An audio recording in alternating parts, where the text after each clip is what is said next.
So thank you everybody for joining us today on this webinar on the topic of contactless hiring in the age of Corona. My name is Eugene. I'm joined by Dom from TechBridge Market. I'm from Talentcraft and he's from TechBridge Market. And we'll be your presenters today. So the rough schedule is I will talk for about 15 to 20 minutes, same for Dom, and then there will be about 15 to 20 minutes for questions at the end. So if any time you have any questions, please use the Q&A function, and then we will probably take the questions at the end of the session. So why are we all here today? So I think, I'm not sure if there are participants from any countries that are not yet in some kind of lockdown, but the COVID-19 has changed how we live, work, and play. Most of us are now working from home.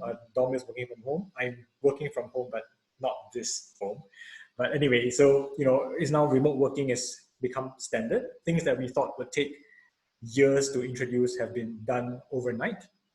And recruiting as a function now needs to adapt to this new way of working, right? So the question that we are trying to help our clients answer is, how can we recruit and onboard new people when we can't meet them face-to-face for interviews, where the new joiners can't come to the office to sign their offer letter, or they can't come to the office to even start work, right? So what is the idea behind contactless hiring and onboarding that will make it possible for us to still grow our teams and bring on good talent, right? So first I'll let Dom say a few words to introduce himself, and then I will introduce myself and talk a little bit about the topic.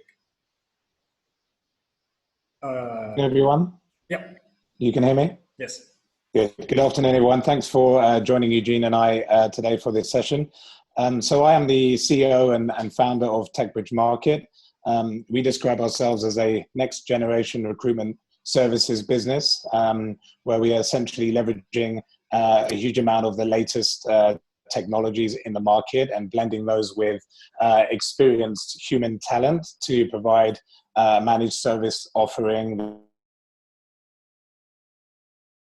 and sizes. Our customer base is half multinational listed companies and half startups, and we see a broad range of industries and a broad range of talent types and role types as well. So we'll be covering this a bit more earlier, but I'm going to be talking more about from the candidate experience. We process a huge volume of candidates every year on behalf of our clients, and obviously we see firsthand some of the pitfalls that companies experience when they're trying to do this in the normal world, let alone our current COVID-19 world. Great, thanks Tom. So actually, there was a slide around TechBridge as well, but I think he's covered that bit. So, okay, so I'll talk for, introduce myself and Talentcraft and then start kicking off the content. All right, so myself, my name is Eugene. I'm the co-founder of Talentcraft. I was actually, Dom and I come from the same university, so we're both Oxford graduates back in the day, and then I spent a bulk of my career at the Boston Consulting Group. So my background is in strategy consulting. So I've lived and worked in Singapore. I spent some time in Norway as well, and then a little bit of time in the Middle East. And then finally came back to Singapore to start Talentcraft. And Talentcraft, we are strategy consultants who focus on HR, right? So what does that mean? We are not the typical recruiters or staffing agencies that help you to find people. We take the kind of strategy management consulting lens to our clients' talent attraction and talent engagement and retention challenges, right? So figuring out what the problem is and what is the best way to solve those problems. So in so doing, we are trying to help our clients to build effective teams. So how do we think about the whole recruiting process, and how does this change with the COVID-19 pandemic? So we typically think of it as 6 steps in the overall recruiting process or the talent pipeline, right? So first you need to understand who you're trying to hire, define this very clearly. Then you need a way to target and attract them through your employer brand, through your brand collaterals. And then you need to source them, right? So you need to find suitable candidates. to screen them. So between here's all the CVs that I found while sourcing to who do I actually bring in to a face-to-face interview. That is the screening stage. And then finally, actually, often neglected part is winning the offers, right? So how do you make offers that people will be compelled to accept? For today, I will be talking primarily about these three steps in the middle. How do I find talent if I cannot meet people? How do I screen them if we are all contactless? And interviews, right? What is the difference between a face-to-face interview that many companies have traditionally relied on versus doing things online? So we'll talk a little bit about them in more detail. Now, when we think about sourcing candidates, right? So the other day we were running a different webinar, and there was a question saying, "Hey, I have difficulty because my recruiting agencies they have also been shut down, and they can't really provide me with candidates. So, what are some ways that we can source for candidates online, right? Without meeting them?" Well, actually, of course, Dom and his company are one solution that you can consider, and he'll explain a little bit more what they do, how they do it later. But here, I wanted to give you some ideas on different ways you can source for talent online, right? So the obvious ones, using job boards, that's all fine. Increasingly, we see that people are speaking at webinars and online events, just like this one. Everybody's working from home. There's no more live events. So it's really about creating awareness of yourself, your company online. Things like employee referrals, these can still continue to run. So now is probably a good time to ask your staff whether friends of theirs with suitable skill sets and who they think are suitable to join the company are available. Given there's a lot of economic disruption in lots of markets, this is probably a good time to get more employee referrals. Then there are also things like direct outreach. So using tools like LinkedIn to find suitable candidates and to message them directly, right? The next row are more kind of, in a way, marketing or type of outreach channels, and they might take a little bit longer to get new results, but there's content marketing for talent. So many companies do content marketing focused on clients. What about doing the same thing, but to find good people and to attract them to your brand, right? Virtual recruitment fairs. So at least in Singapore, we have seen that a number of organizations, the IMDA, universities have moved their recruitment fairs online. So is there a way to join these virtual recruitment fairs, running online competitions or hackathons, and also using social media more effectively? So if you are not able to use your traditional channels, like posting hard copies and getting people to show up at your door, then you need to think of new ways to source for candidates. So that's one thing that I think needs to change. The second thing is the way the whole recruiting team works to manage the pipeline from people applying through to people being interviewed and being hired. So one of the things is to put in place an applicant tracking system. If you haven't already done so, then using an ATS is a good way to improve coordination across the team. An applicant tracking system will basically put all of the applications you receive onto one central database. It means that your team of recruiters and hiring managers, even though they're working remotely or even in different countries, will be able to access the same screens. So they will be able to see how many candidates, who has applied, where people are in the process, right? So this will also enable you to become more productive because there will be analytics that sort of tells you, hey, which channels are working well, which teams or which hiring managers tend to be a bit slow when it comes to responding to candidates. So in fact, we recommend using an ATS whether or not you are going contactless, but now that the recruiting team is probably split up and working from home, an applicant tracking system becomes even more important as a kind of a glue to make the whole thing work smoothly. Now, the next step is about screening candidates, right? So let's say we've gotten a lot of candidates already. So what are some ways that we can identify who are the right people to bring in to interview, right? Given that interviews are very labor intensive and they do take a lot of time and coordination. So not every company is doing, a lot of companies that I speak to are still reading the CV and then basically inviting people based on the CV.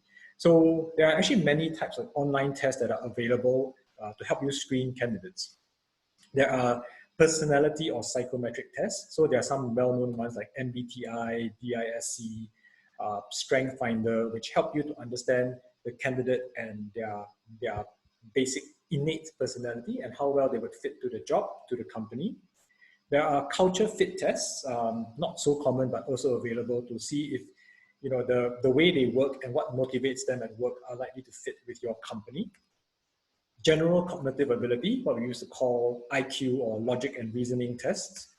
There are specific skill tests. So there's like coding tests. I'll talk a little bit about sort of a business and strategy skill test that we have actually developed ourselves. So specific skills can be tested online in many cases. And then there's what we call asynchronous video interview. So basically you just state the questions, people log on, they use their mobile or their laptop like this to record them answering the questions, and you can review them at your own time. And these are very important because you will reduce the number of false negatives based on poor CVs. So some people have good skills, but they don't write good CVs, and you will miss these candidates. You will actually improve interview success rates because the pool of people that you actually need to interview will be higher quality. One of our clients actually said they reduced by 30% the number of interview hours per hire, right? Which is a huge saving in terms of expensive resource, which is the interviewers, the senior people. And you would save time to reduce processing time per applicant. I'll talk a little bit about I'll talk about three solutions in a little bit more detail. So video interview platform, there's an example which is based in Southeast Asia called Astronaut. And they are able to, like I say, set up a number of questions and people log on and answer the questions, and then you can view them. The difference with video interview versus other forms of written tests is that you can actually test the communication skills, their presence, the way they talk, whether they're friendly, whether they're mature, and you can get a feel for the candidate's personality and style. So this actually is very useful for example, retail, F&B, service roles, but even for management consulting, my old field, it is actually quite important. The client readiness is a very important thing. So even with sort of the very senior professionals, they also like to use video interviews so that they get people with the right communication skills. Aptitude test via chatbot. So we've created something called Casey. It tests business skills such as ability to structure an approach to a problem, data gathering, data analysis, judgment, business judgment, prioritization, and then just sort of gives you an overall score for how good this person is. So this is already being used by a leading global consultancy to screen applicants. A third area is, for example, Talent Data Lab provides personality tests and more. So these kinds of tests will help you to understand what makes a candidate tick and how well they will fit with your team. What TDL does differently from other test providers is that they can actually give you a fit score versus your company. Right? So if you do 3 or 4 different tests, they will say these 5 candidates, this one has an 85% fit, this one has a 40% fit, and therefore you can invite people who will fit best to your company. So the good news is there's actually a lot of technology out there now, which makes screening of candidates relatively simple and very useful for helping to decide who comes to interviews. So, if you've put in place some of these and you're now running the interviews, how do you make them effective? We've spoken to a lot of startup clients, and interviews themselves are actually already very tough, and they're even worse when you move them online. So typically startups, the founders are quite young and they don't really get trained in interviewing, right? So how do you even know what you're supposed to be looking out for? How do you find out if the candidate has the right qualities for your company? And how do you actually make a decision on whether to hire? So we worked with startups where none of these were really well resolved. Their team were quite young. The interviews were quite haphazard. And this creates a negative candidate impression, right? Because they're like, these people don't know what they're doing, especially a more senior candidate will be unimpressed. So if you thought that doing interviews in person was tough, online, the bar is even higher.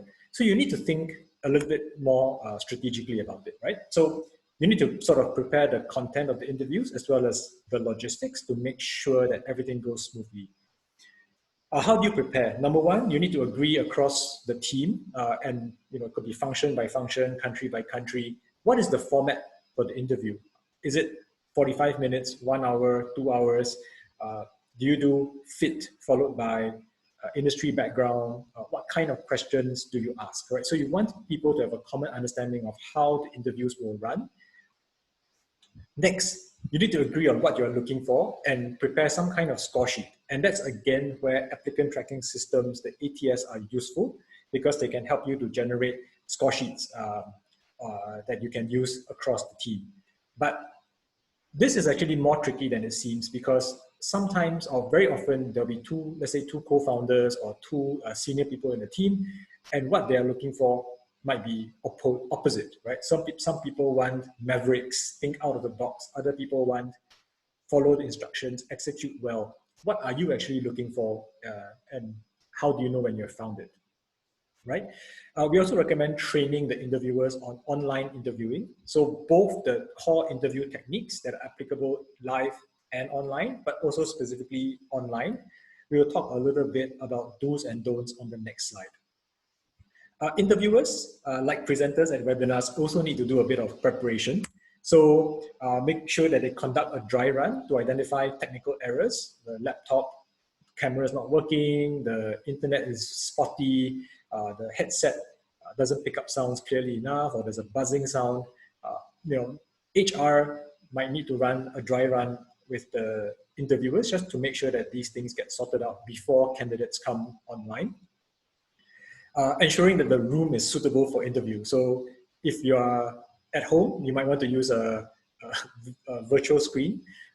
If not, at least making sure that you are well lit, they can see your face. You don't look like an evil villain from some movie where it's all dark and there's a bright light behind you. It's not an interrogation, so make sure that you are suitably visible to the candidate. So some quick do's and don'ts for online interviews that are even more important than face-to-face interviews. Number one, speak slowly. There will be lost sound, there will be some interference, internet glitches. So speak slowly so that people can hear you. At the same time, do allow your candidates time to answer. Some interviewers, they ask a question, they wait half a second, then they follow up, or they keep checking in or keep repeating and rephrasing the question. So the video interview format takes a little bit more time, so just give them a little bit more reaction time to answer. Now, eye contact is another quite tricky one because right now my camera is up there. So if I'm looking at the camera, I'm not actually looking at the screen or at my interviewer's face. So just be aware that people might look at different places. Don't count it against them. Actually, super important on video interviews is to nod and smile frequently. If nothing else, it will tell them that the internet connection is still working, because sometimes you get a Zoom freeze and then you don't know if the connection has broken or whether the person is just not moving, right? So nod and smile frequently, it will help to assure the candidate. Things not to do, very easy to get distracted. So just like in real life, no looking at your phone, no typing emails on another screen, because they are watching your face, right? The candidates are looking at you very closely. Make sure that you don't show them that you're interested. Don't give them the wrong impression. And then try not to get distracted by things that are going around your house. That's why finding a suitable place is very important. So, I think the point we're making here is that online interviews are not just a simple matter of fine, we'll use Zoom and things will run perfectly well. There is a little bit more preparation. There's a little bit more specific things you need to be aware of in order to have good online interviews. So that was what I was hoping to share with you. I'm going to hand over to Dom to talk a little bit about the onboarding and the whole candidate experience.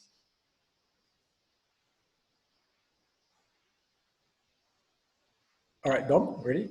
Thanks, Eugene. Appreciate that. So, look, Eugene has spoken a lot about some of the tools and the methodologies that should be used when you're candidate sourcing, screening, interviewing in a contactless environment. I'm going to talk more about the candidate experience throughout that process, and then a little bit towards the end about the actual onboarding of new hires. As a recruitment services provider, we process thousands of candidates every month and every year on behalf of our clients, very diverse client set, different company sizes and so on. And because our recruiters are dealing with these candidates one-on-one every single day, we get a lot of knowledge that comes back into the organization.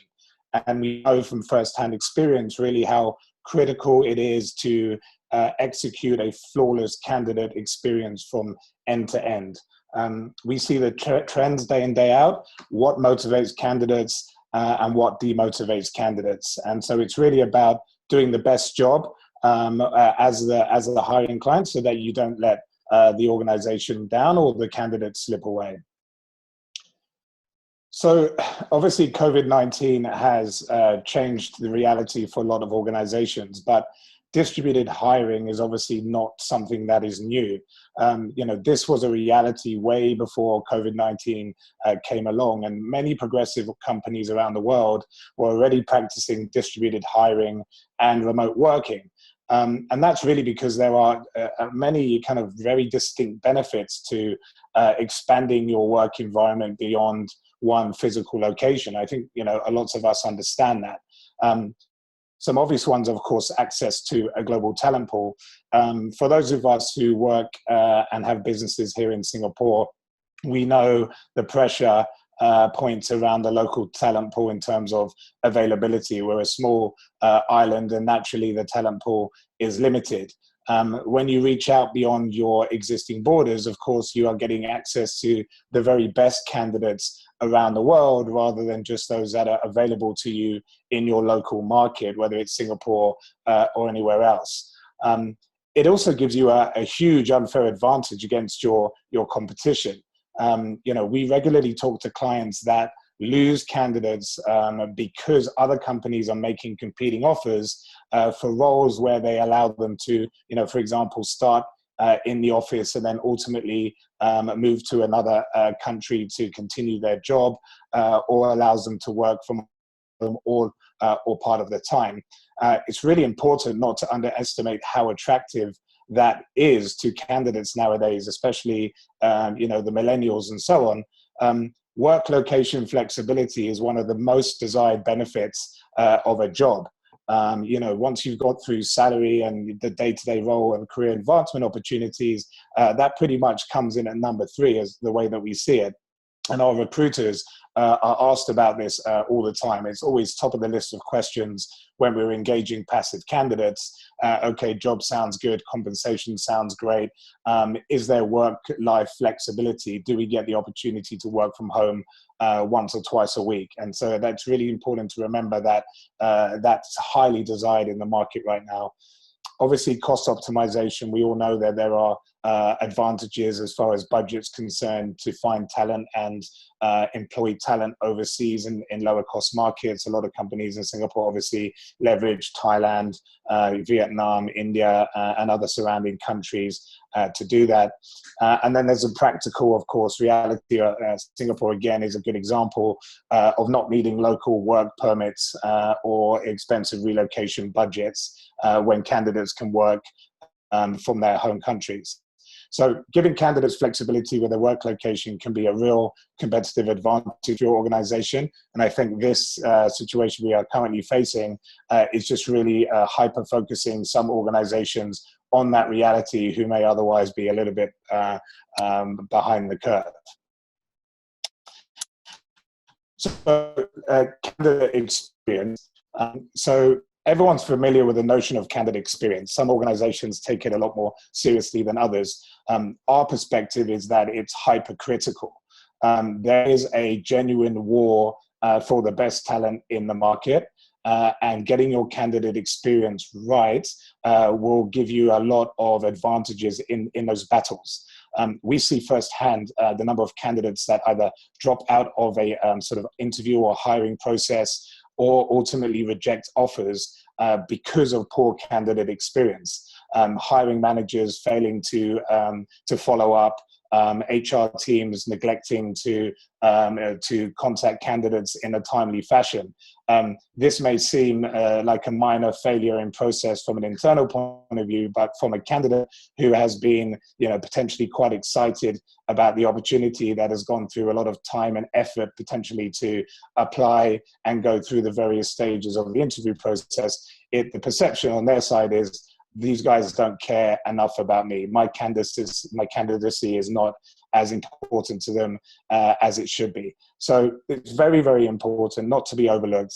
But the question is, of course, how do you have the same quality of interactions with candidates, even if you aren't meeting them face to face? I think everybody has got if you're in a hiring manager role, potentially, or HR talent acquisition role, you might have a naturally or acquired ability to interact and engage in the right way with candidates face to face, but how do you do it in a virtual environment? And kind of back to Eugene's point, I think the key really is process. You really have to outline each step of the hiring process and then focus really heavily on how to recreate those in-person elements virtually. So the goal is to maintain the feeling of being in person at all times. And that's really important. I think that thread goes through everything that we're talking about today, and it needs to be considered deeply. How does everything I do, how can that be made to feel like it's a personal interaction with that candidate? So whether it's, so if you're used to, for example, taking candidates out to lunch, whether you're a recruiter or a hiring company, maybe you can arrange a virtual coffee with that person, along with other team members, sharing experience and connect them initially in the initial stages to your company culture and your company values. Can be easily done. Check in all the time with your candidates before and after virtual interviews. Send them additional content about your organization. Keep yourself front of mind at all times is very important. And there are other things that you can do. For example, there's all the video technology in the world is available right now. So you can even go as far as giving these guys a virtual tour of your office. Now, it doesn't require you necessarily spending a lot of money on a 3D virtual rendering of your office. It can be as simple as, taking a laptop, walking around the office, getting a few people in the office to wave and smile at the individual, and it gives them a sense of inclusion. It gives them a sense that this is an organization that's friendly and welcoming, and that will go a long way in helping your cause to actually get the best candidates to join your company. So it's really about getting each candidate to feel connected to your organization and really demonstrate that you're invested in their potential success. This really can't be overstated.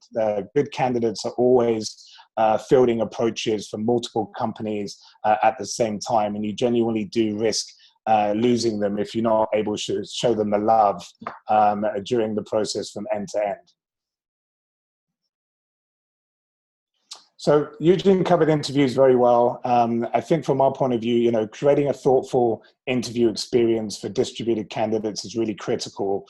Even a remote interview should really feel, more like a collaborative co-working session rather than something that is very staid and one way. It does put a lot less pressure on the candidate, gives them a better signal to the interviewer about what it actually feels like to work with this person and vice versa. If you have to do one-way presentations, if it's more commercial roles, sales roles, or senior leadership roles where presentations are quite common occurrence in a real-life environment, there are tools in which you can offer that using an all-virtual option. But again, need to focus on how do you give the in-person feel. Offer the candidate an opportunity to get into the video conference early, for example, and practice their presentation before the decision makers join that presentation, so they're not feeling like they're ill-prepared or they've been caught off guard is one consideration. And simple things. I mean, there are many we could discuss, but due to lack of time, things like spending a few minutes chatting in the video conference with the candidate informally before the interview starts. In a real life environment, your HR manager or hiring manager may welcome the candidate in the lobby, and then there's a journey up the escalators, up the lifts to the office, and you would make small talk and put that candidate at ease. Try to replicate that in an online environment as well. Don't go straight in, with the hardcore questions because you haven't been able to establish any rapport or calm the nerves potentially of that individual. So the point is, whatever you're doing, be constantly aware and cognizant of what you could be doing to replicate a in-person real life environment to whatever extent possible. So pre-boarding, I guess, is the stage between, you've made an offer, the candidate said yes, and they say they have to serve maybe 30 days or 60 days notice. So there is always going to be a gap between offer and start date. Recruiters will know this more than most. That's not a done deal. Until that candidate walks into your office on the first day, there's still the potential for that individual to not join. I mean, offer letters are obviously aren't going to be the be all and end all. Things can happen. So you really want to get started with the process of onboarding and getting that person to start thinking as a new member of your organization. So as soon as they sign the offer letter, your goal is really to make sure that they start to understand what they need to do. They need to understand who their point of contact is within the organization. You really need to start, showing them that you're really glad to have them on board, really thrilled along with the team about their decision to join. So you can start asking anyone, for example, who interviewed that candidate in the process to send an email congratulating them on their joining the team. You can ask the organization to send them LinkedIn requests. There are many things that you can do along those lines to make them feel included and to reduce the chances of any dropout in that gap. The other thing we see a lot is overemphasis on the administrative aspects. Now, they have to be done. There's no getting around it. There are more ways to do it in a seamless manner. And you can use tools to make the process simpler so that your team can focus instead on making the employees feel welcome and set up for success, rather than overwhelmed and burdened by a lot of logistical box ticking and so on and so forth.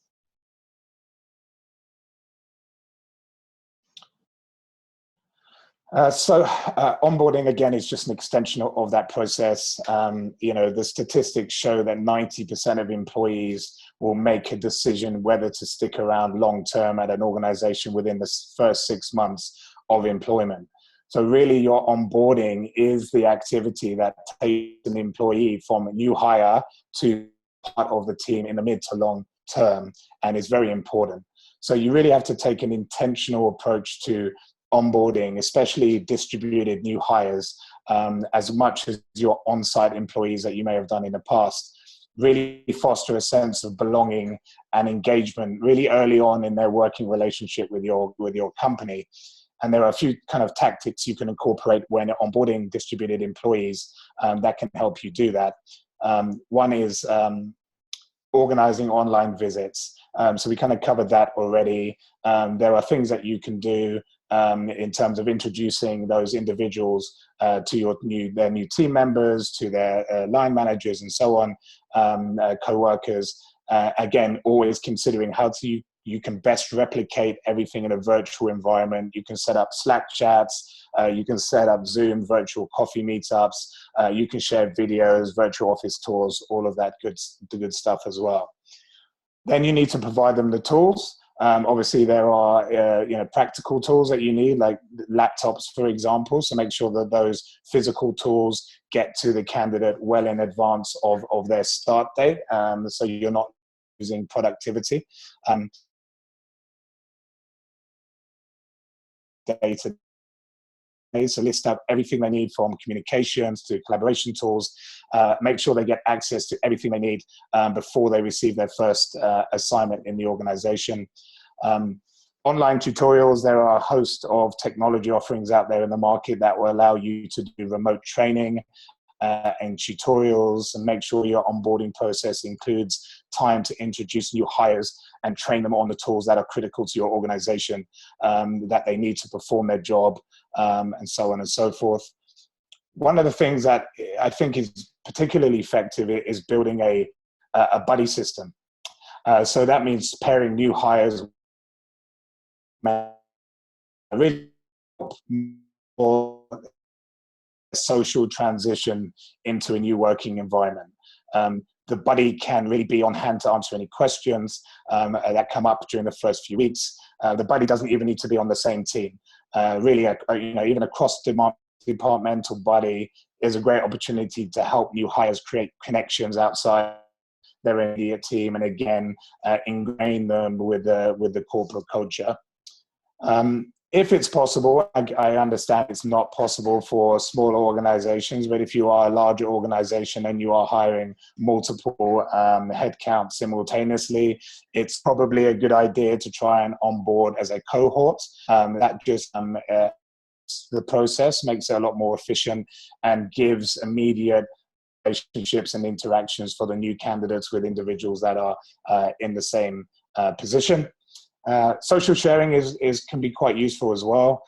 We have a client that have a private Instagram account just for employees. So new hires can kind of catalog their first week on the job through photos and stories and so on, helps them build relationships with new colleagues, but also lets them sort of participate in culture that's uniquely suited to their particular organization. Welcome packages, again, if you're in a live environment, most organizations will have a nice welcome package waiting on the desk on the first day. Don't neglect that. If that's something you do in an offline environment, replicate in an online environment, send that across, some nice gifts and goodies. And then try and engage them in whatever social interactions you are still performing in a remote world. A lot of organizations are still having Friday drinks. They're having them virtually, digital drinks, I think they're being called. And if your new hires are on board, make sure that they're part of that process as well. And then finally, really, use technology as much as you possibly can. There's not a single part of this process that Eugene and I have discussed that isn't covered by a SaaS vendor somewhere in the market. There are individual components that you can buy, or you can buy fully sort of integrated HRIS systems and other suites of software that will do everything for you end to end. A lot of the big ATS companies like Greenhouse and so on have all of this that bundled in and integrated into their offerings. So, individual components, of course, paperless forms, digital signatures. Everybody knows DocuSign, HelloSign, and those sorts of companies. All the video technology in the world is out there. Digital training we've covered, and really it's et cetera, et cetera. And so you can really take your pick.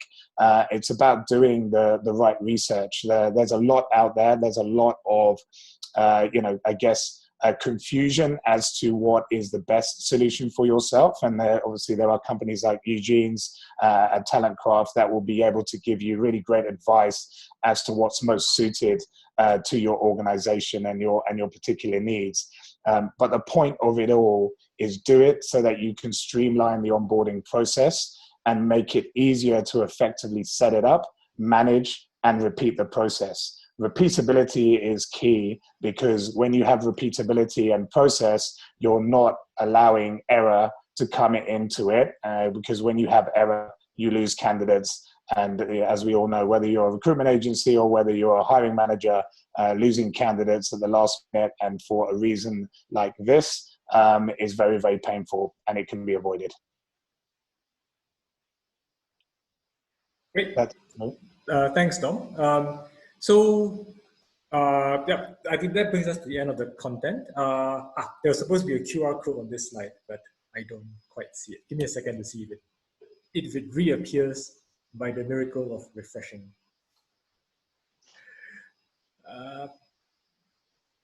All right, so yeah, if you guys have any questions, do feel free to use the Q&A box to type in the questions. We already have a few questions that we will get round to answering.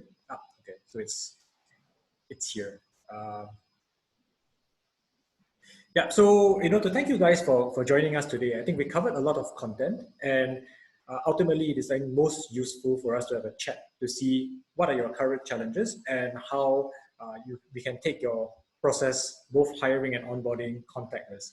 So we have this QR code. We will also send you a link in a follow-up email after this webinar. And do register, find a time, and we will love to have a chat with you to sort of go through in a little bit more detail how we think your challenges can be addressed.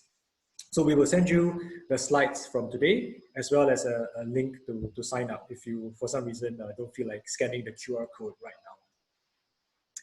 Okay, so we have about 15 minutes to get through some questions. So we will just, I think, take them as we go.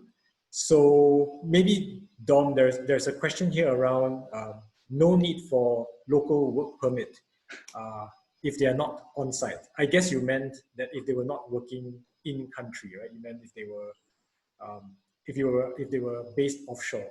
That's right. So yeah, thanks for the question, Shruti. So yeah, that's right.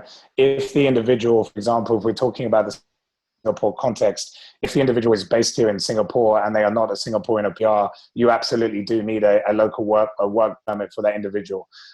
If they're offshore, it becomes more a question of the specific nature of the contract that you have between the employer and the employee. Full-time contracts differ from, say, freelance contract and have different legal obligations. So it's imperative on you to make sure that you're working with your legal team or external legal support to make sure that you are not in violation of any rules and regulations that pertain to the country that the candidate is working in and from. There are also questions to be answered around obligations that those candidates might have around local taxation and rules and regulations around working legislation. So these things can be delicate. There's a lot of gray area out there, but in terms of best practice, it's best to make sure you get a local perspective and a perspective from legal teams that specialize in the country where that individual works, to make sure that ultimately you're not liable for any violations to do with the employment agreement that you have between employer and employee. Okay, thanks, Dom. And actually, Shruti has another question, which I'm sure you're very keen to answer as well. So she says they already use skill screening tests, but the challenge that they are currently facing is that there are not enough candidates, right? So sourcing has been the problem, not enough pipeline, even though they are using portals and LinkedIn and other agencies. So coincidentally, I think you have an answer to this question. Yeah, I mean, the reality is that most organizations are only doing part of the process, right? So there are some organizations that will throw up a job ad on LinkedIn or Monster or one of the job portals and kind of cross their fingers and hope that somehow gets in front of the eyeballs of the best candidate in the market. That candidate happens to be available and also happens to be interested in that particular role. I think the overall likelihood of that overall is low. Although of course it does happen, and a lot of companies can be very successful that way.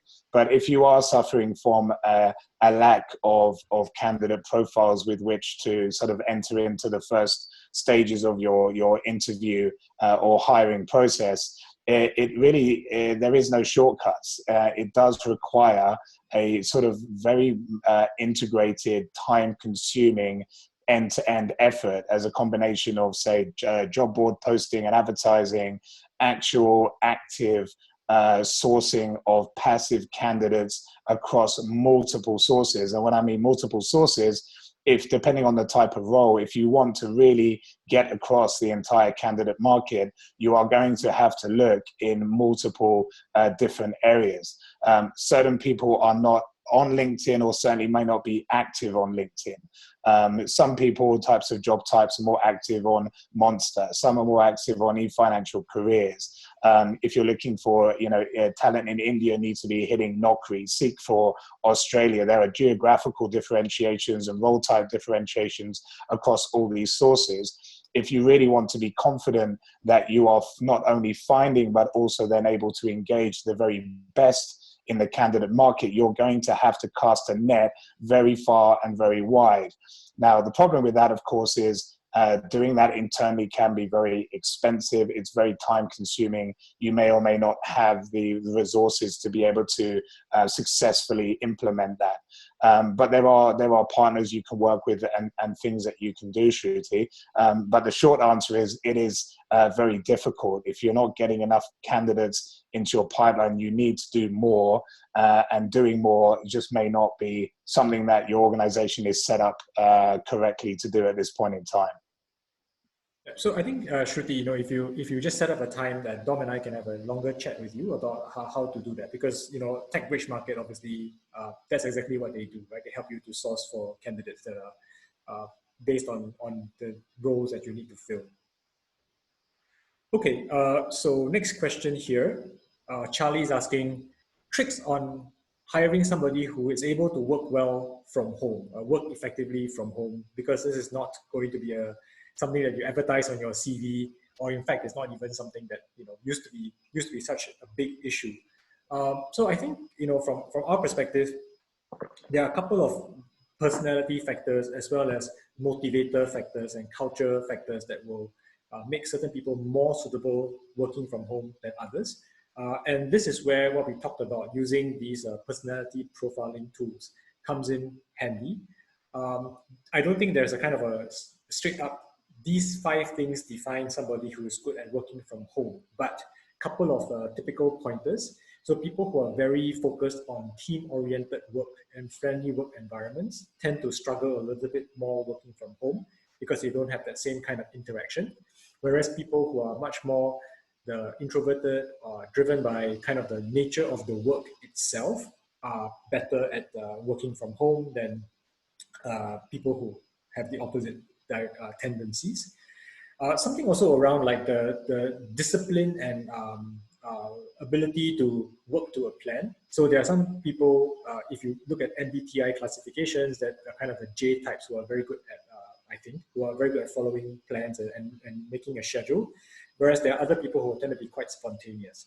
So the ability to follow a structured schedule tends to work better if things are going to be done remotely, right? That's what we have found, where we've moved from free-flowing interactions in the office to being much more structured and having to say, okay, we will talk about this at 2 o'clock tomorrow, being much more structured. So some of it can be gleaned from the kind of personality and preferences of the person, not directly in an interview by asking them, are you good at working from home? Because they will give you the answer they think you want to hear. But using some of these personality or other kinds of tests to dig a little bit deeper into their makeup. Dom, any thoughts on this one? Yeah, I mean, look, it seems very simple, but communication skills, and this is something that you can assess for very easily during the interview and assessment stages. If you're dealing with a candidate that is not very timely in providing you the information you request or anything else, or they're just really poor in their verbal interactions and engagements with you, you can start to think that maybe in a remote environment, this person may not be able to thrive. If you're not able to communicate effectively with your employer, it's going to be very hard for you really to be successful. Your work quality may be high, but that really is for nothing if you're unable to sell that work either to your team or communicate what you're doing to your team as well. Thanks, Tom. Okay, so a question from Nigel. How do you build trust most effectively? How can I get my hiring managers involved?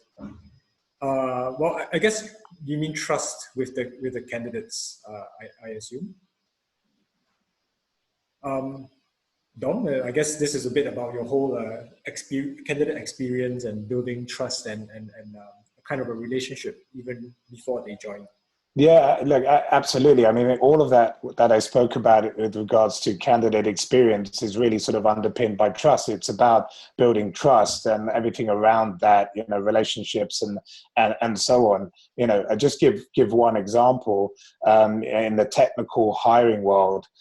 When we have clients who require candidates to go through a technical coding test, sometimes they'll ask us to just schedule that, get that done, and then send the report to them so they consider, is this candidate worthwhile based on the scores of their technical test. Now, what we often see is that candidates, especially the more in-demand quality candidates, are very, very reluctant to take a coding test. There are some more unscrupulous recruitment agencies out there who are, running lots of candidates through these tests to basically improve the quality of their database, and there may not actually be a relevant job at the end of it. And I think a lot of candidates have become savvy to this reality. So when you talk about building trust, it's important that that candidate knows that that job, for example, is real. And so what we do with our clients is that we make sure our clients, at least somebody in HR, has a conversation with that candidate before the coding test to say, hey, look, we've got your CV. On paper, you look like a strong fit. We do need to dig a little deeper, but we're really keen to see the outcome of this test. And then the probability of that person going away and taking 3 or 4 hours out of their time to do that test is dramatically higher. So that's just one example. You have to build that trust, and trust comes from communication and transparency. Yep. And I think on the second part of the question around the hiring managers, I think like most things, I think we are moving to a new normal. Most people don't have a playbook yet. So I think as an organization, you need to basically write out the rules, right? What does it mean to be a hiring manager now? In the past, there was a certain way of doing things, but that no longer applies. So for me, it's always about creating the rules and making sure people understand and apply the rules in a consistent manner. So there's probably a little bit of training involved to get your hiring managers on board to the new way of doing things. And honestly, there's a need for HR and management to really sit down and say, what is the new way of doing things, right? It's not just, what we're trying to say is not just sort of patch the little bits and then hope that the new flow will work, right? You should sort of sit down and say, okay, what does recruiting look like if we can't meet candidates, if we're all working remotely? Right? And then thinking through a whole process, and then your hiring managers will naturally become part of that process, and you might need to do trainings, you might need to do some coaching to get them up to speed. But I think that's going to be part of how recruiting will work going forward. Okay, Abi from the Philippines was asking, how can you ask your candidates or new hires to use their personal work tools? I guess meaning their own laptops or other devices, since you are unable to get them you're not able to send them the devices, right? Is it professional to do so?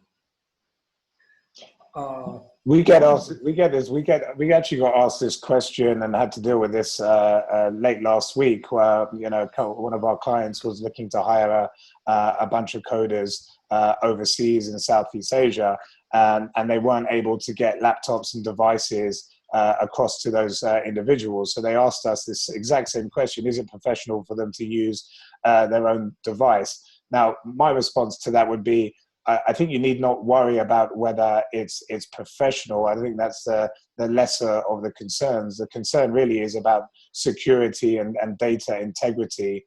And those are things that can be addressed using technology. I mean, there are many sort of VPNs and other remote working tools out there in the market that you can use that can protect your data. It will block users from downloading information, for example, from your systems, or performing certain actions that may not be beneficial to the organization. There are also lots of tools, by the way, that can help you monitor the productivity of your remote workforce as well. And they can be delivered via the cloud as well. They don't have to be hosted on a physical system that you need to deliver. You essentially can, to an extent, take control of their personal devices, with their permission, of course, for a period of time, say 9 a.m. to 5 p.m. during the day. And then you can monitor and manage, of course, what they're doing and how much work they're getting done, productivity, and so on. I do understand that the sense that it's not very professional. I would say that the person at the other end is far more interested in the work, far more interested in the career advancement opportunities, and all of those good things as to whether they're going to get a shiny new laptop from their company. BYOD, bring your own device, has been around for a long time now. Even the ministry, the MAS addressed this with the technical security guidelines that have been out now for a few years here in Singapore. It's very common for people to use their own devices for work, and I don't think it should be a concern. Yeah, exactly. I think the bigger concern is probably the IT department or the security team worried about using personal devices. But my advice is just to make sure that this is communicated upfront during the interview process or the signing process, right? So that they don't get surprised, and if they have an issue with it, they can let you know. So for Talentcraft, our team have always used their own personal devices, unless they have some specific reason, like they only have a home PC, or in the days when they used to come to the office, then we would supply them with a laptop as required, right? So I think, as with most issues, it's about communication upfront, avoiding surprises. I would say that most people in this current situation are much more flexible, right? So, everybody knows that it's a kind of unprecedented situation right now. So they are probably prepared to be much more flexible than they would have been.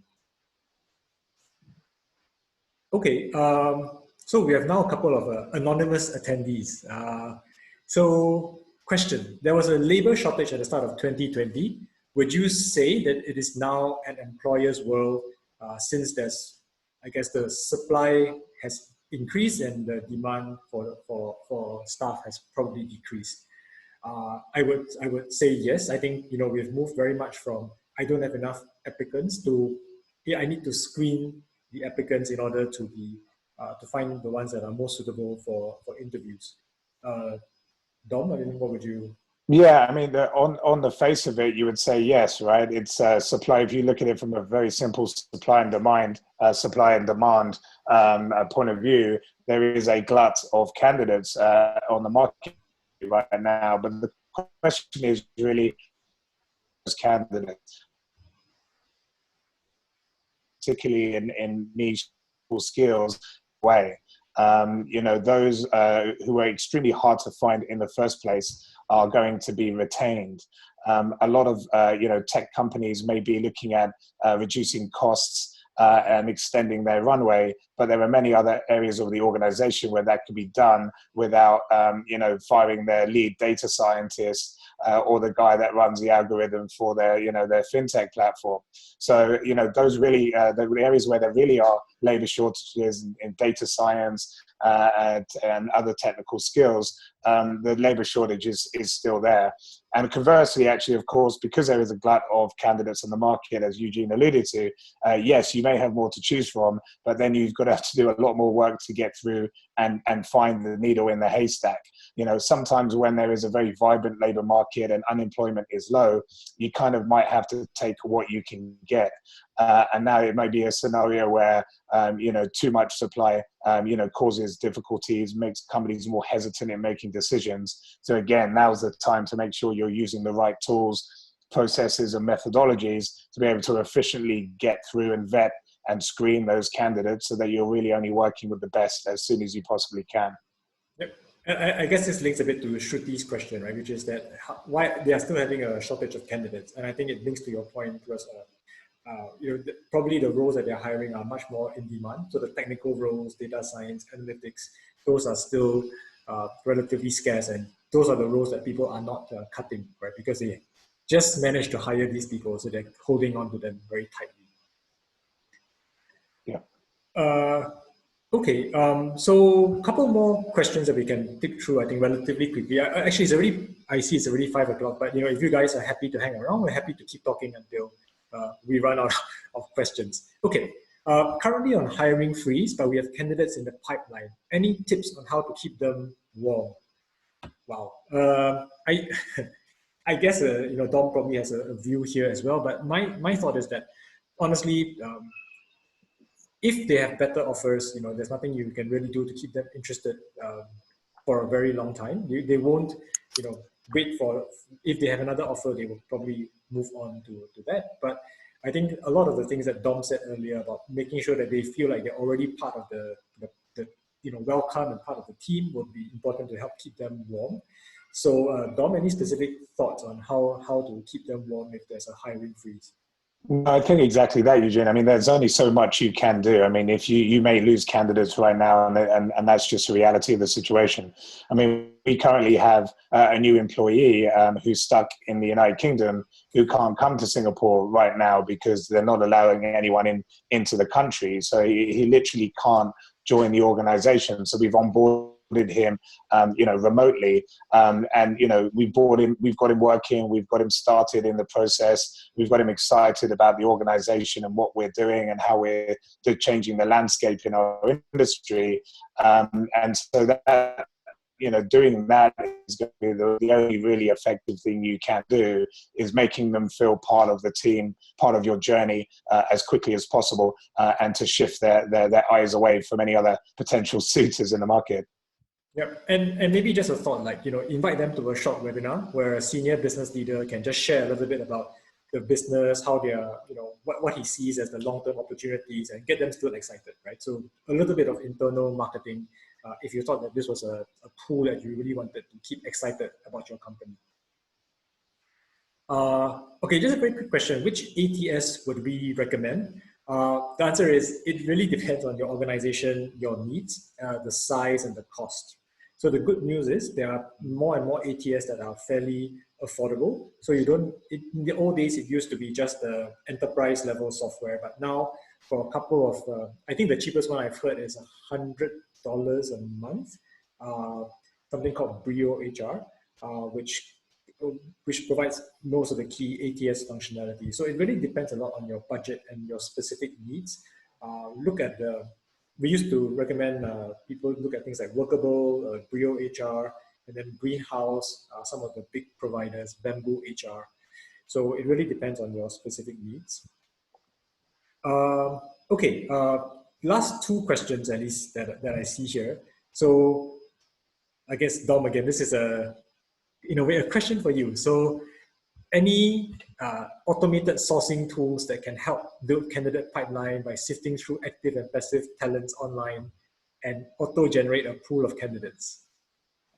No, is the simple answer. And we know because we looked for a very long time and ended up building our own from scratch to do that. I mean, there are a host of screening tools in the market. So, for example, you can post a job online and then filter your CVs from the applications through a screening tool, so that those that arrive in your inbox are already kind of pre-filtered to some extent. But of course, in that way, you're only working with active candidates. So you're still only working with those who come across your job ad, and that certainly isn't an exhaustive search of the candidate market, and is going to limit who you're going to get applying. In terms of tools that automatically search passive candidates across different databases, across different online environments, and so on, there is nothing in the market as far as we see, and that's why we built our own.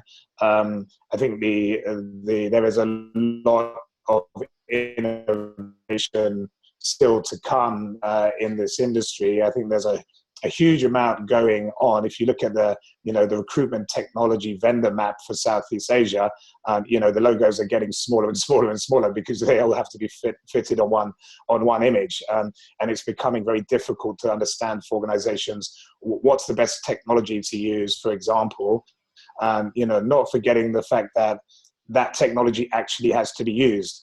You know, whatever you bring into the organization, somebody, a human, has to use that tool, and that technology has to be integrated and onboarded into the organization, and you need to foster usage of that. And, you know, any vendor of technology, enterprise or otherwise, will tell you the biggest issue they have is user uptake. They can often sell the systems into the business, but nobody uses it. So is it really helping? Are a lot of these things, they may be making your internal process more efficient. You should definitely look at what's out there and what suits you best.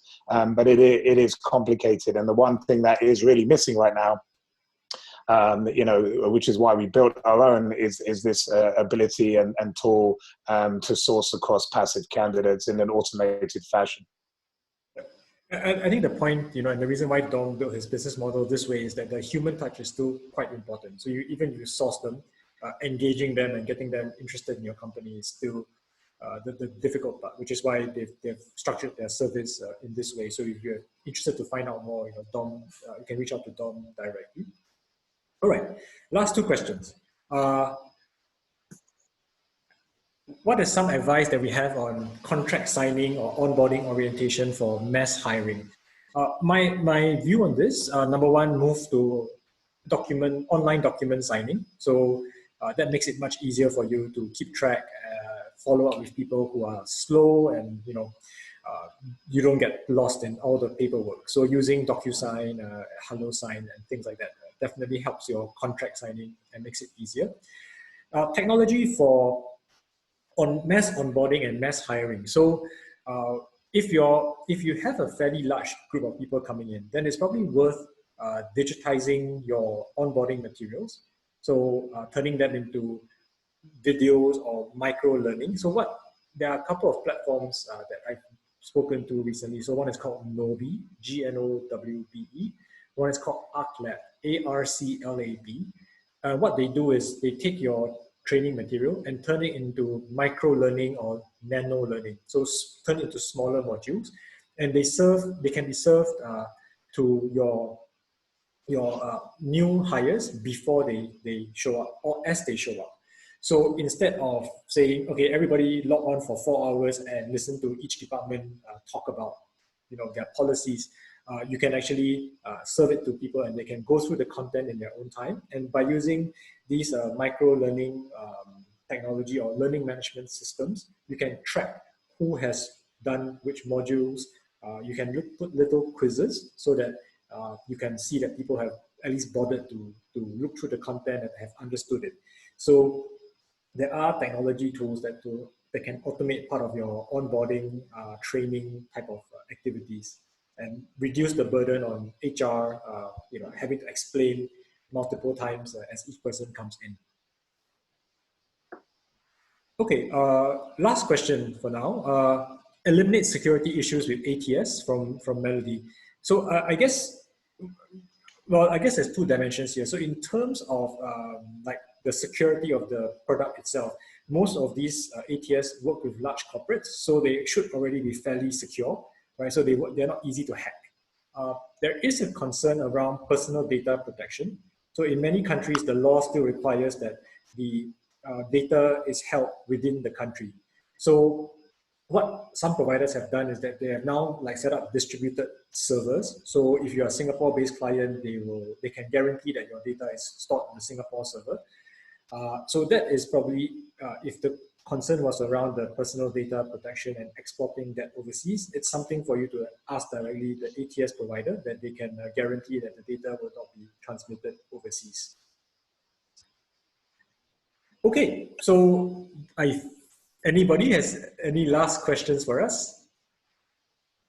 Otherwise, thank you very much for joining us for today for an hour and 15 minutes. We really do hope to talk to you in depth during the half-an-hour consultation. So please do fill in either the QR code or when we send you the emails. If any of you have any questions for either of us, just email us. So eugene@talentcraft.com.sg or dom@techbridgemarket.com. Thank you all for joining. Much appreciated. Thank you, everybody. Thank you, and bye-bye.